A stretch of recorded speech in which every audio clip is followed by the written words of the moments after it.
ओम श्री गुरुभ्यो नमः। Attitude towards work. काम कर्म क्या है? क्या मार्ग है काम कर्म करने वाले लोगों के लिए? कुछ जिंदगी चलाने के लिए कुछ ना कुछ कार्य सबको करना पड़ता है अपने जीवन में। कुछ ना कुछ सभी करते हैं, स्त्री भी करते हैं, स्त्रियां भी करती हैं, पुरुष भी करते हैं। स्त्रियां भी कुछ ना कुछ काम करती हैं, पुरुष भी कुछ ना कुछ काम करते हैं। ये काम कर्म है। क्या पाथ है, क्या मार्ग है उनके लिए, कर्म के लिए, इस तरह के काम करने वालों के लिए? कर्म जो भी आप जानबूझ के करते हो, कोई भी कार्य विभिन्न प्रकार के दृष्टिकोण से किया जाता है।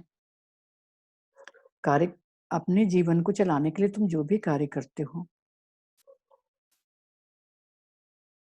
जानबूझ के कर किए कार्य होते हैं, क्योंकि उसके पीछे हमारा उद्देश्य हमारा परिवार चलाना होता है। पर काम करने के पीछे कोई ना कोई एक दृष्टिकोण होता है, एटीट्यूड होता है। एक उदाहरण से समझेंगे इसको। 3 पत्थर तोड़ने वाले मजदूर पत्थर तोड़ रहे थे। कोई मंदिर बन रहा था, उसके लिए पत्थर तोड़ रहे थे। किसी ने एक मजदूर से पूछा, "तुम ये क्या कर रहे हो?" उस मजदूर ने पसीना पोंछते हुए कहा, "तुम्हें दिखाई नहीं दे रहा है? कितनी मुश्किलों से मैं ये काम मेहनत से काम कर रहा हूँ, पत्थर तोड़ रहा हूँ।" ये उसका दृष्टिकोण था। दूसरे से पूछा, दूसरे ने कहा, "मैं पत्थर तोड़ रहा हूँ, ये बन रहा है, सामने बिल्डिंग बन रही है इसके लिए।" तीसरे से पूछा, तीसरे ने खुश होके कहा, "मैं पत्थर तोड़ रहा हूँ क्योंकि मेरे पत्थर तोड़ने से ये सामने जो मंदिर बन रहा है, मंदिर की बिल्डिंग बन रही है, इसमें भगवान का दर्शन करने दूर-दूर से लोग आएँगे।" ये होता है दृष्टिकोण। काम एक है, दृष्टिकोण सबके अलग-अलग हैं। काम करने के अपने अलग दृष्टिकोण हैं। एक जैसा काम करने के लिए दृष्टिकोण अलग-अलग होते हैं। यही दृष्टिकोण हमें शुद्ध बनाता है। हमारे कर्मों से शुद्ध करता है। तुम क्या करते हो ये मायने नहीं रखता है। क्यों करते हो मायने रखता है। यही कर्मयोग का रहस्य है। क्या काम है, छोटा या बड़ा, ये मायने नहीं रखता। मायने रखता है कि तुम क्यों कर रहे हो, तुम्हारा उद्देश्य क्या है। अपना परिवार चलाने के लिए कुछ ना कुछ कार्य करते ही हैं, काम करने जाते ही हो। कोई ना कोई नौकरी करता है, कोई बिज़नेस करता है, कोई दूसरे कार्य भी करता है। इसे ही दृष्टिकोण कहते हैं। भगवान किसी भी कार्य को करने करते समय ये समझना कि ये भगवान का कार्य है, छोटा है या बड़ा है, वो भगवान का कार्य है। यही दृष्टिकोण तुम्हें शुद्ध करता है। ये पूजा बन जाता है तुम्हारा कार्य, अंतःकरण शुद्ध होता है, पूजा बन जाता है। भगवान की पूजा हो जाता है, मुक्त हो जाते हो। इसी कार्य को ये मेरी ड्यूटी है समझ कर करना, पुण्य मिलता है, जिससे स्वर्ग मिलता है। सेम कार्य आपके दृष्टिकोण को कारण मुक्त और स्वर्ग के जाने का कारण बनता है। सेम कार्य, एक ही कार्य आपके एटीट्यूड के कारण, दृष्टिकोण के कारण स्वर्ग जाने और मुक्त होने दोनों का कारण बनता है।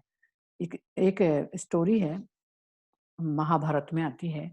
एक ऋषि कौशिक थे। कौशिक ऋषि जिन्होंने अपनी युवावस्था में 12 वर्ष तक तप किया, जंगल जाकर तप किया। तब 12 वर्षों के बाद जब एक पेड़ के नीचे बैठे थे, तो उनकी दृष्टि ऊपर गई, देखा तो एक कौवा था। इनकी नज़र पड़ने से वो कौवा भस्म हो गया, पक्षी भस्म हो गया। ऋषि कौशिक को बहुत अपनी तपस्या पे, अपने तप पे बहुत गर्व हुआ कि मेरा मेरा तप कितना महान हो गया कि मैंने जिस पक्षी को देखा वो भी भस्म हो गया है। ऋषि एक शहर में आए भिक्षा मांगने के लिए। शहर में आए, किसी घर के सामने खड़े हुए और अ, भवती भिक्षाम देहि करके आवाज़ लगाई। देखा एक महिला, जिसको बाहर आने में थोड़ा समय लगा। ऋषि को क्रोध आया, कौशिक को क्रोध आया थोड़ा कि ये मुझे भिक्षा देने में देर कर रही हैं, इनको पता नहीं कितना महान ऋषि इनके घर के सामने खड़ा हुआ है। तो जैसे ही वो महिला बाहर आई, उन्होंने कौशिक से कहा, "ओ कौशिक, मैं वो पक्षी नहीं हूँ कि क्रोध से मुझे देखोगे तो मैं भस्म हो जाऊँगी।" कौशिक को बहुत आश्चर्य हुआ कि मैंने तो किसी से कुछ जाकर कहा नहीं है। इस महिला को कैसे पता हुआ कि मैं मेरे दृष्टि से कोई पक्षी नष्ट हो गया या भस्म हो गया।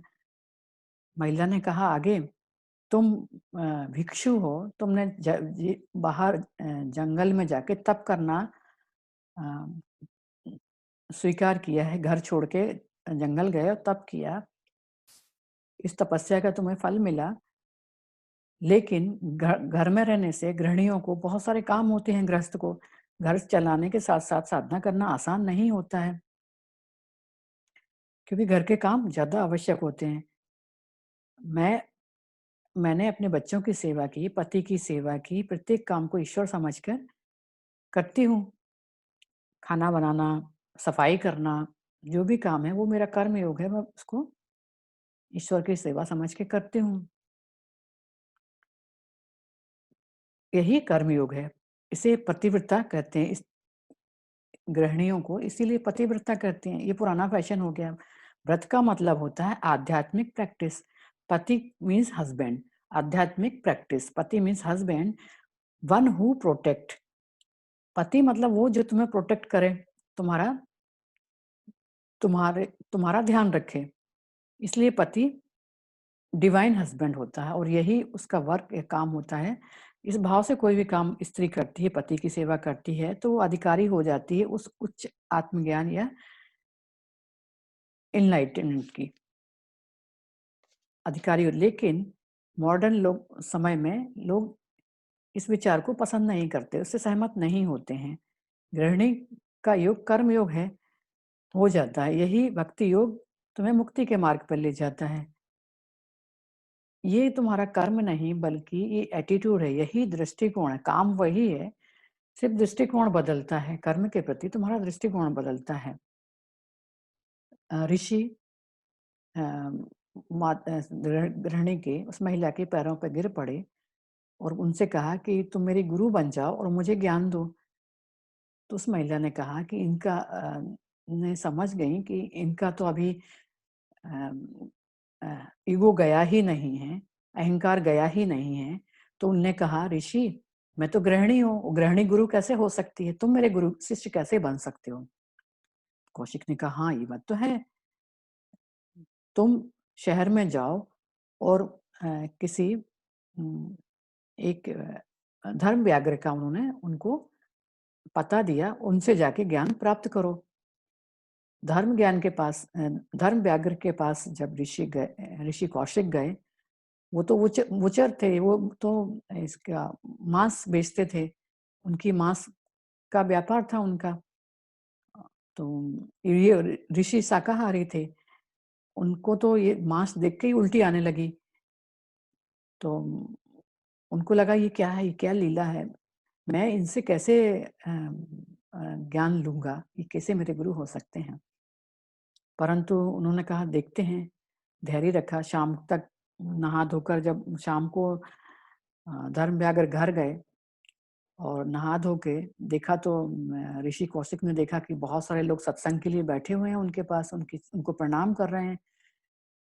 तो कौशिक को आश्चर्य हुआ, इस व्यक्ति से मैं ज्ञान लूं। तो धर्म व्याग्र समझ गए और उनके मन की बात उन्होंने उनसे कहा, ऋषि कौशिक से कहा, ऋषि कौशिक ऋषि कौशिक मैं शिकारी परिवार में मेरा जन्म हुआ है, कोई चारा नहीं था, यही मेरी रोजी रोटी थी, यही इसी से मैं अपने परिवार का पालन करता हूँ, मांस बेच के। और इस कार्य को मैं भगवान को समर्पित करता हूँ,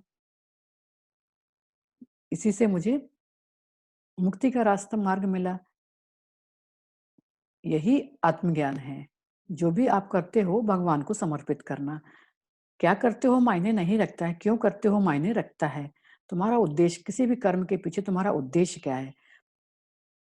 तुम्हारा काम करने के पीछे, सर्विस भी करते हो, कोई भी कार्य करते हो भगवान को समर्पित करते हो, पुण्य तुम्हारा उद्देश्य होना चाहिए, तुम्हारा एटीट्यूड किसी भी कार्य के प्रति क्या है, ये मायने रखता है।